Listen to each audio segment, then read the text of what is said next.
So the final part of our show is we talk about the scoring defense, or the total defense versus the total offense, and kind of our overall thoughts. It's kind of a summary of what we just did, but diving into the numbers a little bit more specifically. Obviously, Notre Dame has excellent rank. I mean, you can see it right there. Points per game, they're 14. Their third down defense was excellent last year. I mean, absolutely excellent. And they were really good in the red zone defensively, preventing touchdowns. So, and then they were really bad in the red zone overall, but in regards to forcing threes instead of 6, they were pretty good. Yes, correct. And that, yes, exactly. Yep. And then they got to get better, but yes. Yeah, absolutely. And you look at Florida State, obviously their numbers, I mean, just look at the numbers. They don't compare. They're not in the top 50 in anything. But, yeah, exactly. And again, the arrow's pointing up. I mean, they can only get better. But again, I think they need to solidify their quarterback situation. And maybe they have, but to our knowledge at this point, as we're talking, they haven't publicly. And I think that's going to make a big difference in this matchup, who it is, what that matchup's going to look like. Yeah, Vince, I just, at the end of the day, I look at this and I think the number at the very bottom is going to be the key in this game. And that's turnovers. I think if Notre Dame can be disruptive against Florida State, look, in my opinion, they're going to give up 2 or 3 big plays in this game. Okay. And I'm talking like 30 plus. Okay. I think they're going to give up 2 or 3 big plays. Florida State has that ability. They're athletic enough to where one misassignment in the run game results in a 40-yard game. They're going to have a couple of those plays. It's game one. When we talk about game one mistakes, we talked about this in yesterday's show. We talked about this in the show we recorded this morning. Our Monday show. You're going to have game one mistakes, right? Someone's going to miss a gap. Someone's going to get beat. They're going to, get grabby on a press and get beat over the top. It's going to happen.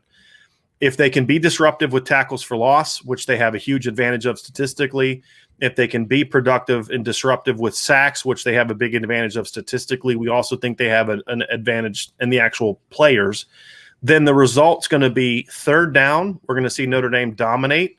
As we said last year, Notre Dame ranked 11th. Florida State is 101st, and then Notre Dame's going to be disruptive and force turnovers. Those bottom 2, to me, are the stats that are going to matter most in this game. If you're giving up a few big plays, but you're forcing them off the field, it's like because you can't hit enough home runs to beat Notre Dame, in my opinion. Agreed.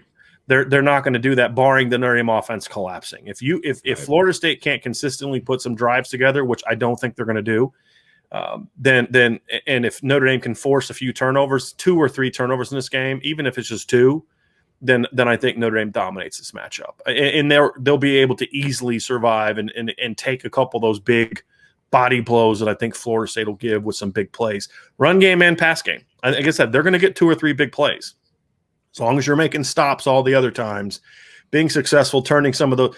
This is the big thing about big plays, Vince, and I'm sure you felt this way in high school.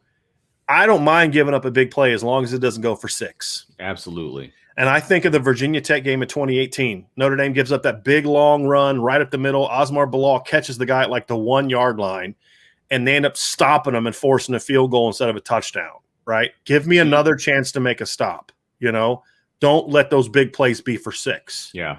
If they can do that, then I think Notre Dame dominates this matchup. Even though it'll be competitive, it'll be a great test for Notre Dame, Florida State doesn't have the overall athleticism and talent that they had when these teams played back in 2014. Florida State won at the very end, Notre Dame lost to that undefeated Florida State team, defending champs. And I would argue that this Notre Dame team is better than that Notre Dame team. Sure. So I see this as being a clear advantage for Notre Dame, even though it's closer than the one we talked about yesterday. Well, and I feel like Notre Dame's offense, and I know this is not an offensive show for Notre Dame, but go with it because it does tie in. It does tie in. And it ties in for me because I think the Notre Dame offense is going to be able to score, and that's going to allow the Notre Dame defense to take more chances, be more aggressive, and that's where they can pick up. One becomes a big part, Vince. And again, that's where they could potentially give up some big plays, but I think the score is going to be such that it's not going to make that much of a difference. Right. And I feel like this Notre Dame defense is just going to be swarming all over the place, playing under control, but like swarming is just how they're going to play. I mean, yes. And they're going to be able to do that because the scoreboard is going to be in their favor, and I feel like Florida State is going to take more chances and it's going to bite them. And that's where that turnover stat is really going to come into play. I agree with you. I think Notre Dame is going to force a few of those, and this game's going to be over. And I think it's going to be a lot of fun to watch this defense. And people don't freak out if there's a couple big plays, because that's what fans do. Expect it. Yeah. They have dudes. They have guys. If they stop them from doing that, that's a great sign. And to your point, that's how the Notre Dame offense can impact this game. Is if Notre Dame jumps on them 17-3, and you take Florida, then it's like if Florida State just wants to run the ball on us, okay. Fine. Take the next 6 minutes off the clock. Absolutely, because you don't have enough time to, you know what I mean. And that's where the offense, if Notre Dame can jump out to a big lead, then Florida State has to go to the air more. Maybe we see them put McKenzie Milton in the game. Maybe they put Chubba Purdy in the game at that point in time if they have to air it out. Well, now you just took all Florida State's biggest weapon off the field, right? In Jordan Travis, the most explosive guy they've got. Yeah, right.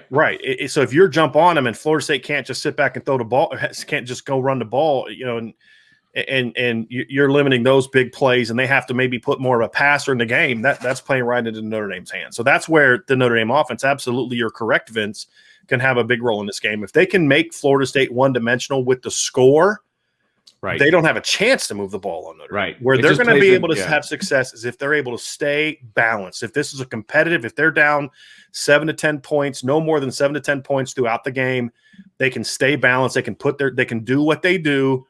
Then they'll be able to make some plays in this game. If Notre Dame can jump on them, take them out of their game plan, or if they can be really disruptive up front and defensively get some TFLs and some sacks on first and second down, put Florida State in more pass-oriented situations, then Notre Dame's have some success. And I think this Notre Dame defense is going to have a lot more speed on the field than it did when they played Florida State last year. Because, again, Notre Dame was down some guys when they played this game last year. Guys playing out of position. I mean, you mentioned it. Sean Crawford's playing corner. I mean, guys playing where they weren't necessarily the best, last year. So I think that makes a big difference. So I think it's obvious, but I'm going to ask you anyway. Advantage to Notre Dame. Yeah, definitely. Me too. Yeah. Again, this is the side of the ball. If Florida State's going to pull off the upset, this side's going to have to make some plays. But at the end of the day, they don't have enough horsepower. They don't have a quarterback. If you could take McKenzie Milton as a thrower from 2 years ago and put him with Jordan Travis as a runner, that would scare me. But that player doesn't exist in Tallahassee. That player's, playing somewhere else right now. He's playing in Jacksonville with the Jaguars or something like, you know what I mean? Like that guy's not at Florida State right now. Or he played back in 93, but he ain't on that team now. You know what I mean? And that's where it's advantaged Notre Dame in a lot of ways. All right, Brian, that's going to do it for our first edition of the defensive side of the ball for Notre Dame in our Stacking Up segment. And we appreciate everybody being with us.